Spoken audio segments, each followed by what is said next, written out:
8:30 in the morning. Already gonna be a hot one.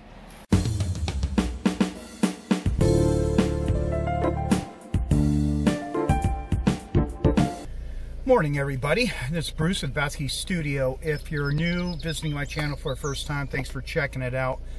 Today the plan is to enjoy some water. I got the paddleboard on the car. I'm going to be doing some paddleboarding and hopefully some painting. It's going to be another hot one here in Maine. We've had a couple days of 80 plus weather, humidity, all that good stuff. So right now it doesn't seem terrible. It says 73 in my car, but it won't take long to warm up once I get out in the sunshine. And hoping for painting. We'll see what I find, but it's Sunday, so things are closed right now. Might take advantage. It's 8:30 in the morning. I might take advantage and maybe do some check out some urban scenes first, and then later on maybe do hopefully do a landscape painting. We'll see.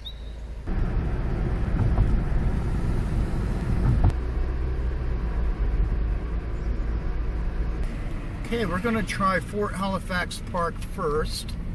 It's a nice little park. It has some covered gazebos, and we'll see what we can find in here for this time of morning. It might be nice light. We'll check it out. Okay, we got all the good spots taken. This is the view. We painted over there before. And over here, it's got some guys fishing. See what the view looks like behind the trees here. I painted this mill before too. Don't really want to repeat what I painted before. Okay, so no dice on Fort Halifax here. A couple ideas, maybe in the evening I'll come out here, but we're going over to Mill Park in Fairfield, just I don't know, probably about 5-6 miles on the other side of town. So, catch up to you. This is pretty cool too, and I've thought often of painting here. This is on the way to the park. So where I was just a few seconds ago is from the other side road, and the problem here is it's not terrible, but there's a chain link fence there, and if you're trying to look through there and paint, you can manage. It's not terrible, but it is a good parking spot here. You need some shade, some kind of thing to, you know, in this kind of day, but pretty cool buildings. I'd love to get on the property and poke around, but Okay, we're here. That's what I'm talking about. It's a nice little park. No one's here.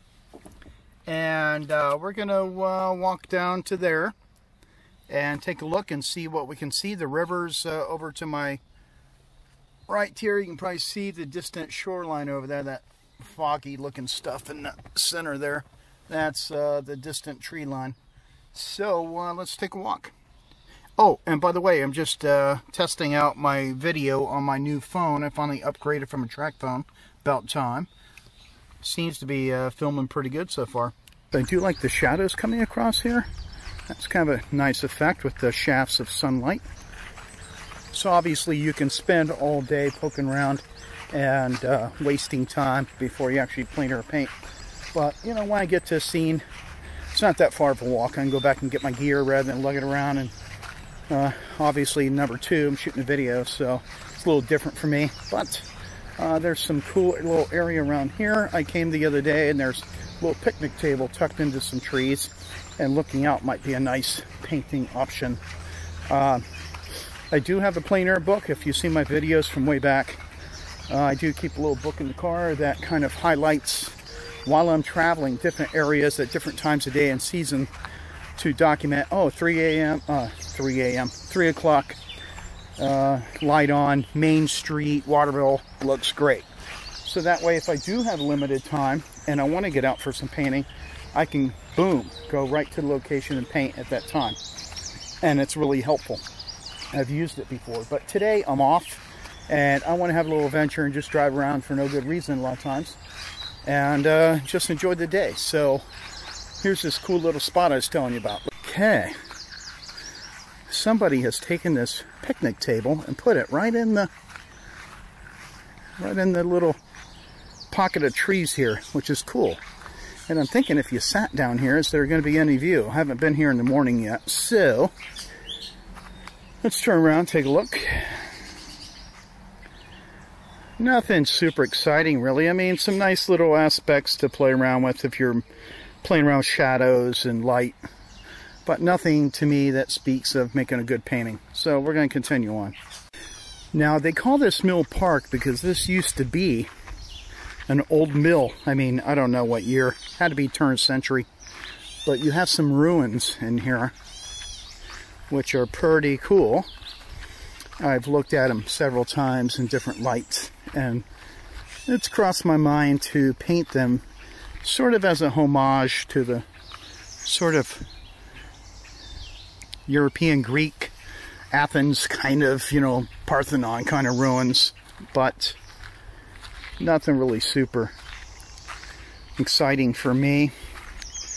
And there's a couple sign things around, dotted around, that tell about the history of the mill and the foundations you see there. It's kind of cool. But we're going to a really neat spot where I've done some swimming, not like wade out in the water, but you'll see. Some more ruins we're coming up on. I like that distant atmospheric thing going on. And there's ways to get down here, but I don't know. I'm gonna go around this way. Oh, maybe not. I think if you went down here and then went under, there's an opening. I'm trying to remember, or right over there. So we're coming upon the spot I have enjoyed many a time. Super nice. We're sort of at a little point in the land. The river splits. You have this over here.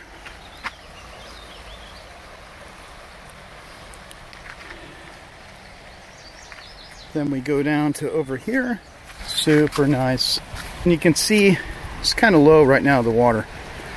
But I've gone out there a bit, and you don't want to go way out there, you get washed away.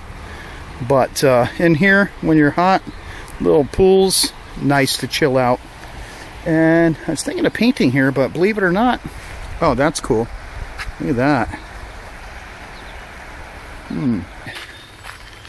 Okay, we're going to head back to the car, and I'm just going to set up and do something. I'm not looking for perfection, and that's the key here, is sometimes you're not going to find a perfect scene.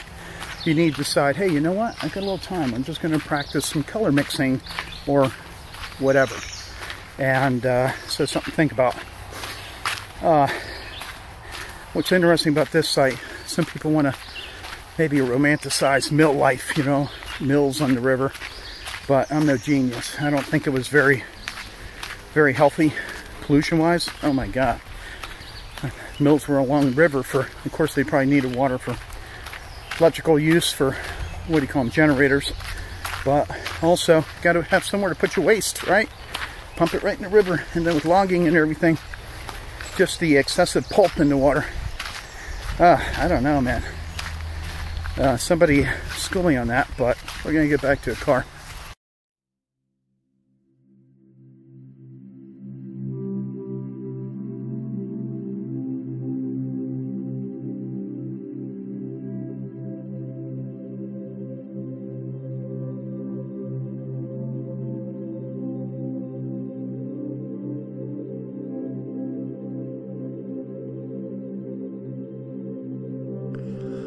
Hey everybody, how we doing today? Let's start out with what I'm using for my paint kit. A lot of you have seen it before. I've been following my channel. If you're new, watching for the first time, thank you.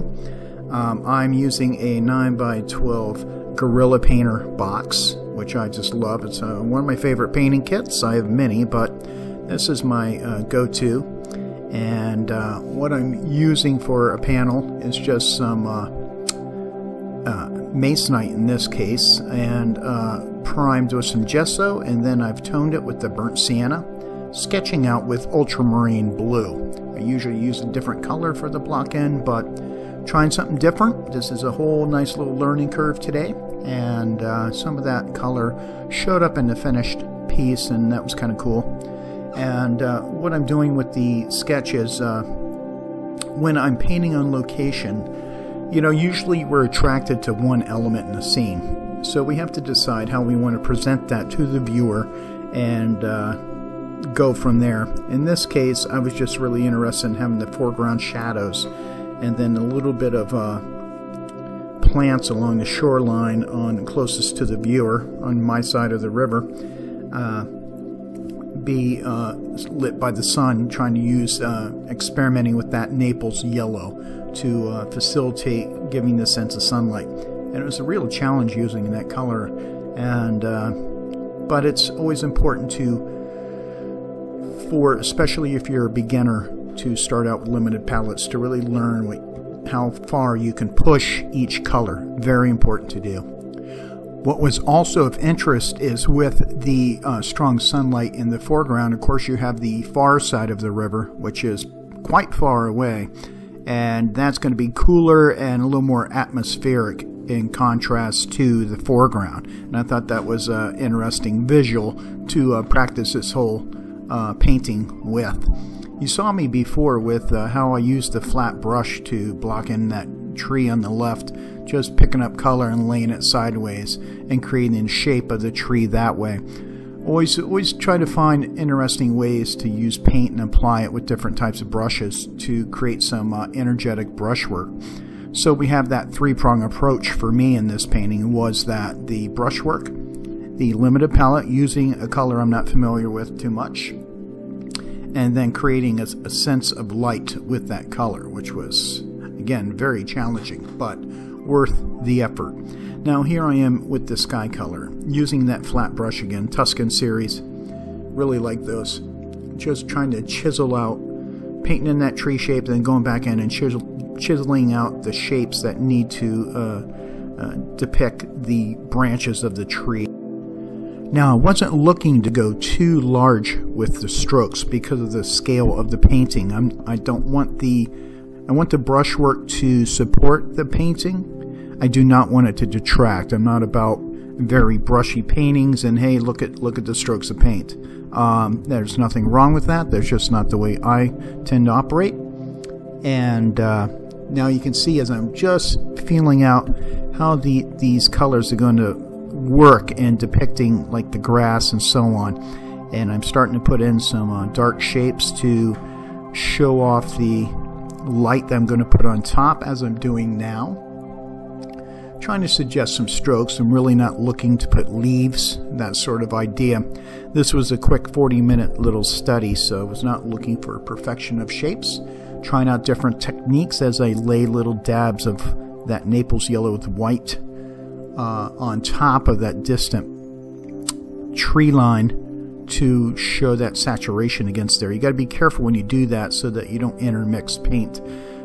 Mix up a bunch of paint and put it on in a confident way. Don't go back and forth with it.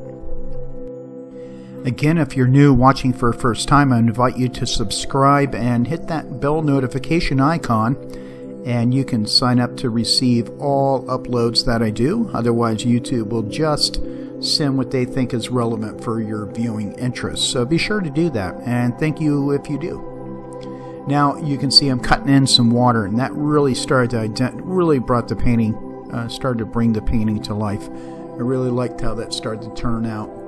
Now I'm intensifying the sunlight on the tree trunk, mixing burnt sienna with white and touch of that yellow, and that really started to make it pop a bit. And I'm realizing soon that I got to start addressing the shadows that I had just blocked in.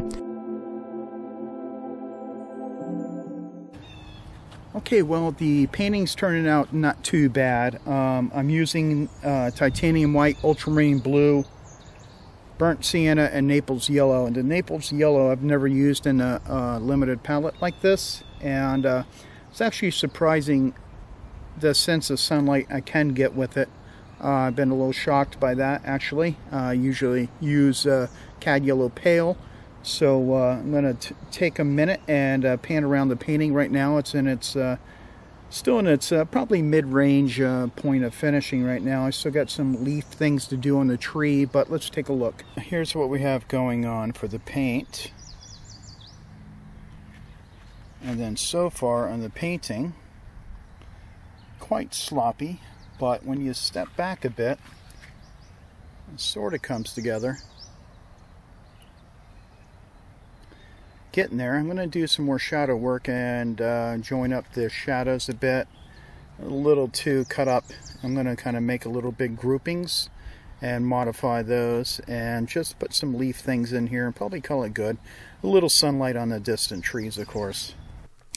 Okay, now I'm going to be putting some sunlight on the distant shoreline, like I mentioned, and start to define a few shapes of trees over there in the distant shoreline. And being very subtle, not too overly concentrated on, just a few hints. I don't want to take away from the foreground.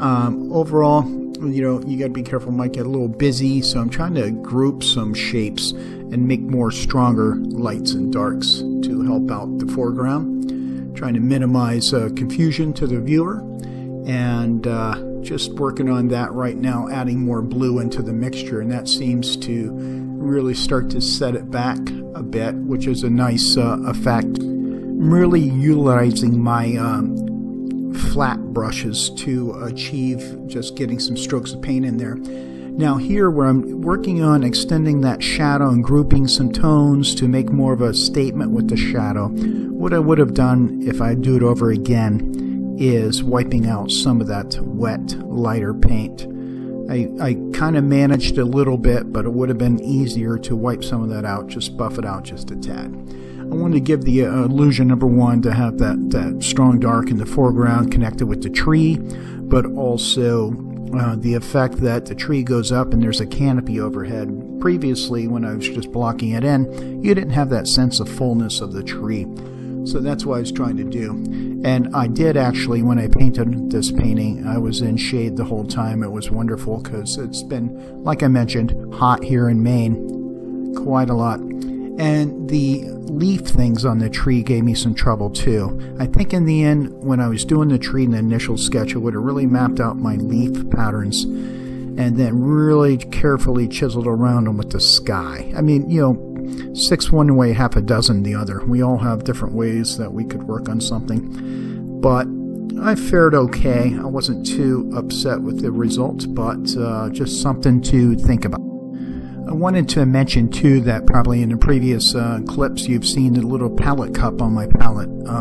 Plan was to use a little bit of oil, but in the end I'm just using straight turpentine as needed to thin the paint just a bit, not too much if I need to, and just keeps things super fluid in painting and not having to worry about too many things. I do have some mediums in my backpack. I do carry that stuff, but I don't always use them. They do come in handy though sometimes. And here I am putting a few more flecks of trying to get more pure colors and crisper brushwork to suggest little leaves catching the light, just a few, and then the eye will fill in the rest. A couple little strokes of limbs to finish off, just give some structure to some of those bushes. Now let's carry on and we'll show you some more detail of the finished painting. Okay, we're calling this one good. About a 45-minute little study using a limited palette. Came out fairly decent for having the colors that I used.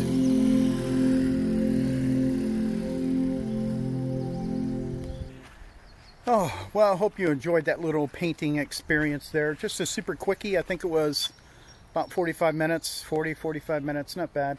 And using the limited palette with the Naples Yellow.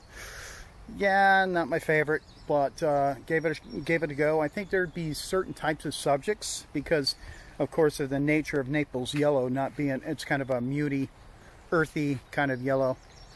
It's interesting what happens when you add some white to it, but still, I could see if you're doing a more subdued mood, maybe something in my urban pieces, but, you know, live and learn, and I will, if I do another painting today, we'll be using, switching that out for some Cadmium Yellow Light, and still trying the Burnt Sienna as my red, see what happens. I like that color, and just experimenting today, and hopefully find another subject and continue on our travels.